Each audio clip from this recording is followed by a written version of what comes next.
தற்பொழுதைய நேரத்திற்கான தலைப்புச் செய்திகளை பார்க்கலாம்.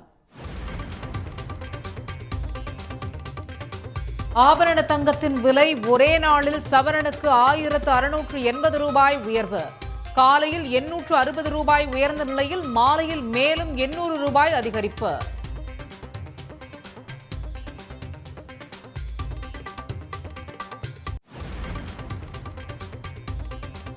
வரலாற்றில் முதன்முறையாக 1 கிராம் வெள்ளியின் விலை ஒரே நாளில் 31 ரூபாய் உயர்வு. கிலோவுக்கு 31,000 ரூபாய் அதிகரித்து 2,85,000 ரூபாய்க்கு விற்பனை.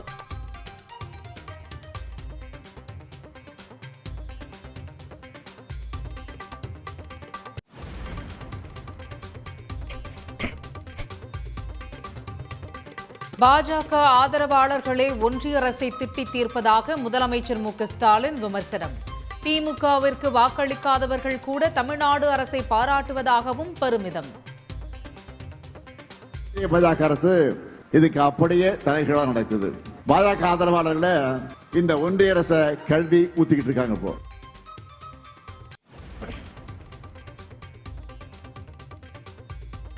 திருவண்ணாமலையில் மாநில அளவிலான வேளாண் கண்காட்சியை தொடக்கம். விவசாயிகள் வேடம் போட்டு சிலர் அரசியல் செய்வதாக முதலமைச்சர் மு.க.ஸ்டாலின் விமர்சனம். சிலர் பேரெல்லாம் இஷ்டத்துக்கு மாத்துவாங்க, ஆனா விவசாயிகளை தவிக்க விட்டு நடுத்தருட போராட்ட விட்டுருவாங்க. இன்னும் சிலர் விவசாயி வேடம் போட்டுக்கிட்டு அரசியல் பண்ணுவாங்க, ஆனா விவசாயிகளை பாதிக்கிற சட்டங்களை ஆதரிப்பாங்க, விவசாயிகளுடைய போராட்டத்தை கொச்சைப்படுத்துவாங்க. எஸ்ஐஆர் படிவத்தை முறையாக சமர்ப்பித்தும் பெயர் இடம்பெறவில்லை என சிறப்பு முகாமில் புகார். அடுக்கடுக்கான குளறுபடிகளை சுட்டிக்காட்டி அதிகாரிகளுடன் வாக்காளர்கள் வாக்குவாதம்.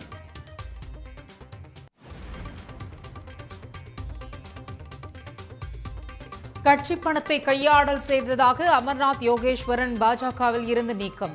மாவட்ட செயலாளரே பணத்தை கையாடல் செய்ததாக அமர்நாத் பரபரப்பு குற்றச்சாட்டு.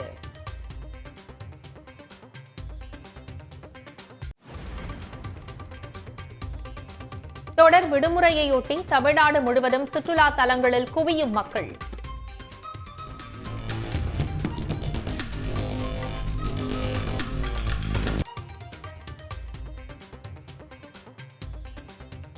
திருப்பரப்பு அருவியில் குடும்பம் குடும்பமாக சுற்றுலா பயணிகள் குவிந்து குதூகலம்.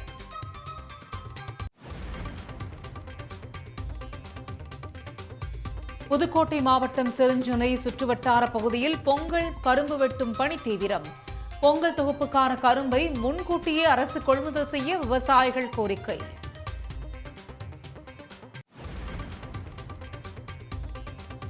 கீழடி அருங்காட்சியகத்தை பார்வையிட்ட தூத்துக்குடி மாவட்ட அரசு பள்ளி மாணவர்கள். சொந்த செலவில் மாணவ மாணவிகளை அழைத்து வந்த திமுக எம்பி கனிமொழி.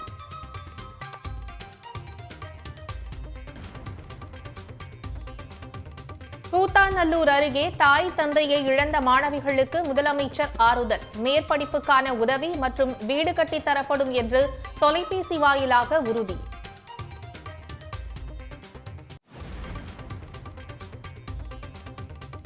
அமித்ஷா முன்பு பேசவே அஞ்சும் பழனிசாமிக்கு ஓபன் சேலஞ்ச் தேவையா என அமைச்சர் ரகுபதி பதிலடி. ஸ்டிக்கர் ஒட்டுவதில் உலகம் முழுவதும் பிரபலமானவர் பழனிசாமிதான் என திமுக எம்பி கனிமொழி விமர்சனம்.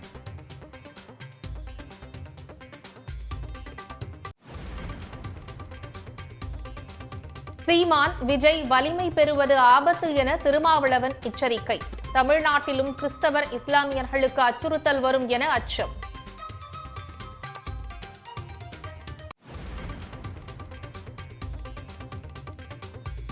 நூறு நாள் வேலை திட்டத்தை கைவிட்டது ஜனநாயகத்தின் மீதான தாக்குதல். ஒன்றிய அரசை கண்டித்து நாடு தழுவிய போராட்டம் நடத்தப்படும் என ராகுல் காந்தி அறிவிப்பு. 2025ஆம் ஆண்டு முடியப்போகும் சூழலில் சவரன் 1 லட்சம் ரூபாயை தாண்டி விற்பனையாகி வரும் தங்கம் ஏழை எளிய நடுத்தர மக்கள் வாங்கவே முடியாது என்ற அச்சம் நோக்கி பயணித்துக் கொண்டிருக்கிறது. சென்னையில் டிசம்பர் 27ஆம் தேதி காலை வர்த்தகத்தில் 1 கிராம் ஆபரண தங்கம் 110 ரூபாய் அதிகரித்து 13,000 ரூபாய் என்ற புதிய உச்சத்தை தொட்டது. அதன்படி சவரனுக்கு 880 ரூபாய் உயர்ந்து 1,04,000 ரூபாய்க்கு வர்த்தகமானது. செய்கூலி சேதாரம் ஜிஎஸ்டி உடன் சேர்த்து உச்சத்தில் தங்கம் விலை உள்ளதால் ஏழை எளிய நடுத்தர மக்கள் எளிதில் வாங்கவே முடியாது என்ற சூழல் ஏற்பட்டுள்ளது. 2025ஆம் ஆண்டின் தொடக்கத்தில் ஒரு சவரன் ஆபரண தங்கத்தின் விலை 57,200 ரூபாயாக இருந்தது. ஜூன் மாத இறுதியில் சவரன் 71,320 ரூபாய்க்கும், நவம்பர் இறுதியில் சவரன் 95,840 ரூபாய்க்கும் விற்பனையானது. டிசம்பரில் மேலும் அதிரடியாக ஏற்றம் கண்ட தங்கம் விலை 15ஆம் தேதி முதல் முறையாக சவரன் 1,00,000 ரூபாயை தாண்டியது. பின்னர் குறைந்து மீண்டும் 22ஆம் தேதி 1,00,000 ரூபாயை தாண்டி தற்போது உச்சத்தில் உள்ளது. 2026ஆம் ஆண்டிலும் தங்கம் விலை தொடர்ந்து அதிகரிக்கவே வாய்ப்பு உள்ளதால் சற்று ஏற்ற இறக்கங்கள் இருந்தாலும் ஒரு சவரன் தங்கம் 1,00,000 ரூபாய்க்கு மேல்தான் விற்பனையாகும் என்ற சூழல் ஏற்பட்டுள்ளது. 2025இல் தொடர்ந்து உச்சம் தொட்டு வரும் வெள்ளி விலை ஒரே நாளில் கிலோவுக்கு 31,000 ரூபாய் அதிகரித்து அதிர்ச்சி அளித்துள்ளது. வெள்ளி விலை ஏற்றத்திற்கான காரணங்களை இத்தொகுப்பில் பார்க்கலாம். வெள்ளி விலை ஒரு நாளில் கிராமுக்கு பைசா கணக்கில் உயர்ந்து கொண்டிருந்த காலம் மாறி 2025ஆம் ஆண்டு இறுதியில் ஒரே நாளில் அதிரடி விலையேற்றங்களை வெள்ளி கண்டது. டிசம்பர் 27ஆம் தேதி வணிகத்தில் சென்னையில் 1 கிராம் வெள்ளி எப்போதும் இல்லாத வகையில் கிராமுக்கு 31 ரூபாய் உயர்ந்து 285 ரூபாய்க்கு வர்த்தகமானது. 1 கிலோ வெள்ளி 2,85,000 ரூபாய் என்ற உச்சம் வாடிக்கையாளர்களை அதிர்ச்சியடைய செய்துள்ளது. இது விலை ஏறும் என்பது பலரும் யூகித்துவிட்ட காரணத்தினால், அது தவிர அமெரிக்காவிலே வட்டி விதங்கள் குறைக்கப்படுகிற காரணத்தினால் மெட்டல்ஸ் நோக்கி பணம் வருகிறது. தங்கத்தில் அதிகமாக வந்து நிறைந்து விட்டது. இப்போது வெள்ளியை தொட்டு இருக்கிறது. மிக வேகமாக உயர்கிறது. இந்த போக்கு தொடரும் என்று தான் தோன்றுகிறது. வெள்ளியினுடைய விலை இறங்குகிற பொழுதெல்லாம் வாங்கலாம், இறங்காவிட்டாலும் கூட இப்பொழுது வாங்கலாம், இறங்கினாலும் அச்சப்பட வேண்டாம் என்றுதான் சொல்ல தோன்றுகிறது. கடந்த 2015இல் 1 கிலோ வெள்ளி 35,700 ரூபாய்க்கு விற்கப்பட்ட நிலையில் 5,800 ரூபாய் வரை உயர்ந்து 2018ஆம் ஆண்டு இறுதியில் 41,500 ரூபாய்க்கு விற்கப்பட்டது. கொரோனா காலத்தில் அனைத்து தொழில்களும் முடங்கிய நிலையில் தங்கம் வெள்ளியில் முதலீடு குவியத் தொடங்கியது. தங்கத்திற்கு அடுத்தபடியாக வெள்ளியின் மீது கவனம் இருந்ததால் கொரோனா காலத்தில் மட்டும் 1 கிலோ வெள்ளி சுமார் 30,500 ரூபாய் வரை விலையேற்றம் கண்டது. கொரோனாவிற்கு பின் குறைந்த வெள்ளியின் விலை 2022ஆம் ஆண்டில் மீண்டும் ஏறுமுகத்தில் சென்றது. கடந்த 5 ஆண்டுகளில் மட்டும் 1 கிலோ வெள்ளி 2,19,000 ரூபாய் ஏற்றம் கண்டுள்ளது. 2023க்கு பிறகு ஒரு ஆண்டில் 18,000 மட்டுமே விலையேறிய வெள்ளி கடந்த ஒரே ஆண்டில் 1,87,000 அதிகரித்து அதிர்ச்சி அளித்துள்ளது. திருவண்ணாமலை மாவட்டம் செய்யாறு அருகே 10 அடி உயர கலைஞர் முழு உருவ வெண்கல சிலையை முதலமைச்சர் மு க ஸ்டாலின் திறந்து வைத்துள்ளார். இது தொடர்பான கூடுதல் விவரங்களை செய்தியாளர் ராஜசேகரிடம் கேட்கலாம். ராஜசேகர், கூடுதல் விவரங்களை பதிவு செய்யுங்க. வந்தவாசி அருகே வந்தவாசியில் யாதவ தெருவில் உள்ள கலைஞரின் முழு உருவ வெண்கல சிலை, சுமார் 10 அடி உள்ள முழு உருவ வெண்கல சிலை தமிழக முதலமைச்சர் இன்று மாலை திறந்து வைத்தார். அப்போது திறந்து வைக்க வரும்போது அப்போது சாலையின் இருபுறமும் உள்ள பொதுமக்கள் முதலமைச்சர் வாழ்க என்ற கோஷம் எழுப்பி உற்சாகமாக வரவேற்பு அளித்தனர். அதே போல் மாவட்ட செயலாளர் பொதுப்பணித்துறை அமைச்சர் ஏவாவேலு, மாவட்ட செயலாளர் தரணிவேந்தன், சட்டமன்ற உறுப்பினர் அம்பேத்குமார் மற்றும் அவர்களுக்கு நினைவு பரிசு வழங்கினர். முதலமைச்சர் முழு உருவ வெண்கல சிலை, கலைஞர் முழு உருவ வெண்கல சிலையை திறந்து வைத்து கலைஞரின் படத்திற்கு மலர் தூவி மரியாதை செலுத்தினார். அப்போது கலைஞர் சிலைக்கு அருகில் 62 உயரம் உள்ள கழக கொடியை ஏற்றி வைத்தார். பின்பு பொதுமக்களின் ஆரவார வரவேற்பை பெற்றுக்கொண்டு செய்யாறிலும் அதே போல 10 அடி உயரம் உள்ள கலைஞரின் முழு உருவ வெண்கல சிலையை திறந்து வைத்து கலைஞரின் படத்துக்கு மலர் தூவி மரியாதை செலுத்தினார். சாலையின் இருபுறமும் உள்ள பொதுமக்கள் ஆரவாரம் செய்து முதலமைச்சர் வாழ்க என்று கரகோஷத்துடன் வரவேற்பு அளித்தனர். பின்பு கழக கொடியை ஏற்றி வைத்து மரியாதை செய்தார். தகவல்களுக்கு நன்றி ராஜசேகரன். ஒன்றிய அரசை பாஜக ஆதரவாளர்களே திட்டி தீர்ப்பதாகவும், தமிழ்நாடு அரசை திமுகவிற்கு வாக்களிக்காதவர்கள் கூட பாராட்டுவதாகவும் முதலமைச்சர் மு க ஸ்டாலின் தெரிவித்துள்ளார். திருவண்ணாமலையில் நடைபெற்ற அரசு விழாவில் பங்கேற்ற முதலமைச்சர் மு.க.ஸ்டாலின் 2095 கோடி ரூபாயில் முடிவுற்ற பணிகளை திறந்து வைத்தார். மேலும் 46 புதிய பணிகளுக்கு அடிக்கல் நாட்டியதுடன் அரசு நலத்திட்ட உதவிகளையும் பயனாளிகளுக்கு வழங்கினார். விழாவில் பேசிய முதலமைச்சர் 4.5 ஆண்டுகளில் நாடே போற்றும் அளவிற்கான திட்டங்களை திமுக அரசு நிறைவேற்றியுள்ளதாக பெருமிதம் தெரிவித்தார். மகளிர் உரிமை தொகை முதல் காலை உணவு திட்டம் வரையிலான திமுக அரசின் திட்டங்களையும் அவர் பட்டியலிட்டார். ஒன்றிய அரசின் பல்வேறு நெருக்கடிகள் மற்றும் துரோகங்களை முறியடித்து தமிழ்நாடு முன்னேறியுள்ளதாகவும் அவர் தெரிவித்தார். ஒன்றிய பாஜக அரசோட ஜிஎஸ்டியால வரி உரிமை இல்ல, நமக்கு வர வேண்டிய நிதியும் தரல. குடைச்சல் கொடுக்கிறதுக்காகவே அனுப்பி வைக்கப்பட்டிருக்கக்கூடிய ஆளுநர் உட்கார்ந்திருக்காரு. தமிழ்நாட்டுக்குள்ளே இருந்துகிட்டு தமிழ்நாட்டுக்கு எதிராக செயல்படக்கூடிய துரோகிகளுக்கு அடிமை சாசனம் எழுதி தந்து சரணாகதி அடைந்த அடிமைகள்னு அத்தனை சவால்களை முறியடிச்சு நாம் முன்னேறி இருக்கிறோம். இதுதான் திராவிட மாடல். தமிழ்நாடு அரசின் செயல்பாடுகளை திமுகவுக்கு வாக்களிக்காதவர்கள் கூட பாராட்டுவதாகவும் ஒன்றிய அரசை பாஜக ஆதரவாளர்களே திட்டி தீர்ப்பதாகவும் முதலமைச்சர் தெரிவித்தார். மாநில உரிமையை விட்டுக் கொடுக்காம இருக்கிறத அதை பற்றி குறிப்பிட்டு எல்லோரும் பாராட்டிட்டு இருக்காங்க. நிறைய பேர் பாராட்டி எழுதுறாங்க. ஏன் தொகுதி மறுசீரமைப்பு வந்தா தமிழ்நாட்டோட ஜனநாயக வலிமை குறையும், திமுக அரசு தான் இந்தியா முழுக்க தலைவர்கள் எல்லாம் ஒன்று திரட்டி போராடுறாங்க அப்படின்னு எழுதியிருக்கிறாங்க. இப்படி திமுகவுக்கு இதுவரை வாக்களிக்காத மக்கள்கிட்ட கூட நல்ல பெயரை இன்றைக்கு திராவிட மாடல் ஆட்சி எடுத்திருக்கு. ஆனா ஒன்றிய பாஜக அரசு இதுக்கு அப்படியே தலைகீழா நடக்குது. பாஜக ஆதரவாளர்கள இந்த ஒன்றிய அரச கல்வி ஊத்திக்கிட்டு இருக்காங்க. இப்போ தமிழ்நாடு அரசின் சாதனைகளால் திராவிட மாடல் 2.0 அரசு அமைவது உறுதி என்றும் முதலமைச்சர் மு.க.ஸ்டாலின் திட்டவட்டமாக தெரிவித்தார். தொடர்ந்து திருவண்ணாமலை மாவட்டம் நல்லபாளையத்தில் திறக்கப்பட்டுள்ள மாதிரி பள்ளியையும் முதலமைச்சர் ஆய்வு செய்தார்.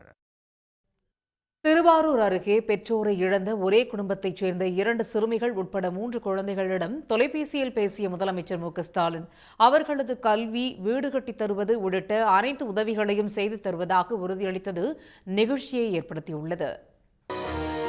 திருவாரூர் மாவட்டம் கூத்தாநல்லூர் அருகே கொத்தங்குடி ஊராட்சி நன்னிமங்கலம் கிராமத்தைச் சேர்ந்தவர்கள் சிவக்குமார் சுமதி தம்பதியர்.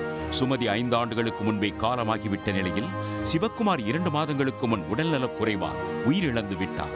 இதனால் அவரது பிள்ளைகளான 12ஆம் வகுப்பு படிக்கும் சுவாதி, 11ஆம் வகுப்பு படிக்கும் சுவேதா மற்றும் 4ஆம் வகுப்பு படிக்கும் சிவேஸ்வர் ஆகியோர் ஆதரவற்று நின்றனர். தங்களது அரசு உதவிக்கரம் நீட்ட வேண்டும் என அவர்கள் கோரிக்கை விடுத்ததை அறிந்த முதலமைச்சர் மு.க.ஸ்டாலின் உடனடியாக அமைச்சர் டி.ஆர்.பி. ராஜாவை நேரில் அனுப்பி உதவிகளை செய்ய அறிவுறுத்தினார். இந்நிலையில் இன்று அந்த குழந்தைகளிடம் தொலைபேசியில் தொடர்பு கொண்டு பேசிய முதலமைச்சர் எல்லாவற்றையும் தாங்கள் பார்த்துக் கொள்வதாகவும் தைரியமாக இருங்கள் என்றும் கூறினார்.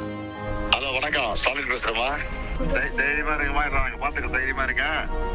ராஜா அமைச்சிருக்கிறோம். எம்எல்ஏ பொடிக்கலவான இருக்காரு. கலெக்டர் சொல்லியிருக்கோம். தைரியமா இருங்க. எல்லாம் பாத்துக்கலாம். தைரியமா இருக்குமா?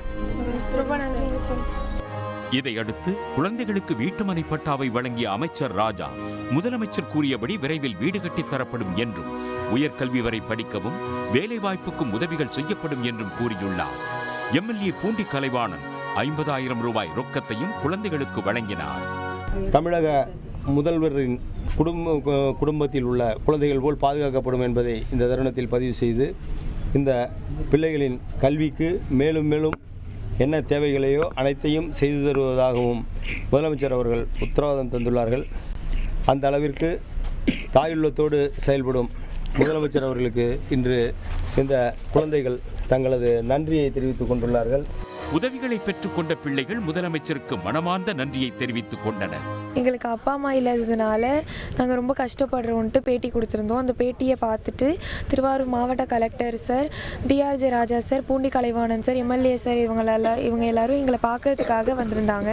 அவங்கெல்லாம் முதலமைச்சர் சார்கிட்ட ரெக்வஸ்ட் பண்ணிவிட்டு எங்களுக்காக பட்டா வாங்கி கொடுத்துருக்காங்க. அந்த இடத்துல வீடு கட்டி தரணும்னு சொல்லியிருக்காங்க. அன்பு கரங்கள் ஸ்கீமில் மாதம் 2,000 பணம் ஏறுற மாதிரி செஞ்சுருக்காங்க. மேலும் எங்களை படிக்க வைக்கிறதுக்காக செலவு பண்ணுறேன்னு முதலமைச்சர் சார் என்கிட்ட செல்ஃபோனில் பேசினாங்க. இதெல்லாம் செஞ்சு கொடுத்ததுக்கு ரொம்ப நன்றிங்க. இந்நிலையில் தாய் தந்தையை இழந்த குழந்தைகளுக்கு அரசு வீடு கட்டித் தருவதற்காக கூத்தாநல்லூர் கிராமத்தைச் சேர்ந்த உதயபாஸ்கரன் என்பவர் தனக்கு சொந்தமான நிலத்தை தானமாக வழங்குவதாக கூறி அதற்கான ஆவணங்களையும் வழங்கியது நிகழ்ச்சியை ஏற்படுத்தியது. தொடர் விடுமுறையை ஒட்டி கொடைக்கானல், குற்றாலம், குமரி உள்ளிட்ட முக்கிய சுற்றுலா தலங்களில் ஆயிரக்கணக்கான சுற்றுலா பயணிகள் குவிந்தனர். பிரபல சுற்றுலா தலமான குமரி கடற்கரை பகுதியில் உள்ள படகு குழாமில் திருவள்ளுவர் சிலை, கண்ணாடி பாலம், விவேகானந்தர் பாறை ஆகியவற்றை காண ஒரே நேரத்தில் ஆயிரக்கணக்கான சுற்றுலா பயணிகள் குவிந்ததால் பரபரப்பு ஏற்பட்டது. படகு குழாம் நுழைவாயில் முன்பிருந்த தடுப்புகளை உடைத்துக் கொண்டு நுழைய முயன்றனர்.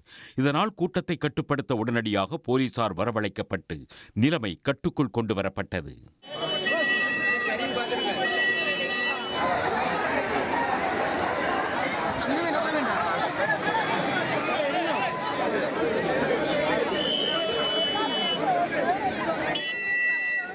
மலைகளின் இளவரசி என அழைக்கப்படும் கொடைக்கானலுக்கு தொடர் விடுமுறையொட்டி சுற்றுலா பயணிகளின் எண்ணிக்கை தொடர்ந்து 2வது நாளாக அதிகரித்து காணப்பட்டது. பில்லர் ராக், குணா குகை, பைன்மரச்சோலை, பேரிஜம் ஏரி உள்ளிட்ட சுற்றுலா தலங்களுக்கு செல்லும் பிரதான சாலைகளில் பல கிலோமீட்டர் தொலைவிற்கு நூற்றுக்கணக்கான வாகனங்கள் அணிவகுத்து நின்றன.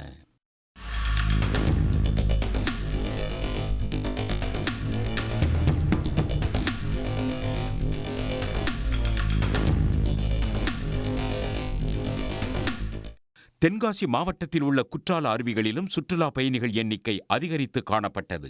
அருவிகளில் தண்ணீர் வரத்து குறைவாக இருந்த போதிலும் ஐயப்ப பக்தர்கள் மற்றும் சுற்றுலா பயணிகள் அருவியில் நீராடி மகிழ்ந்தனர்.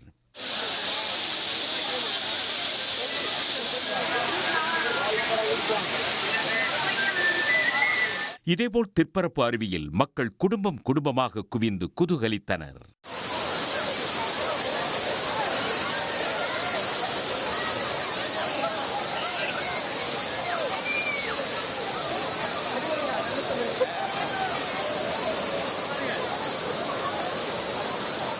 ராமேஸ்வரத்தில் சுற்றுலா பயணிகளின் வருகையால் ராமேஸ்வரம் தனுஷ்கோடி சாலையில் 3 கிலோமீட்டர் தொலைவுக்கு வாகனங்கள் அணிவகுத்து காத்திருந்தன.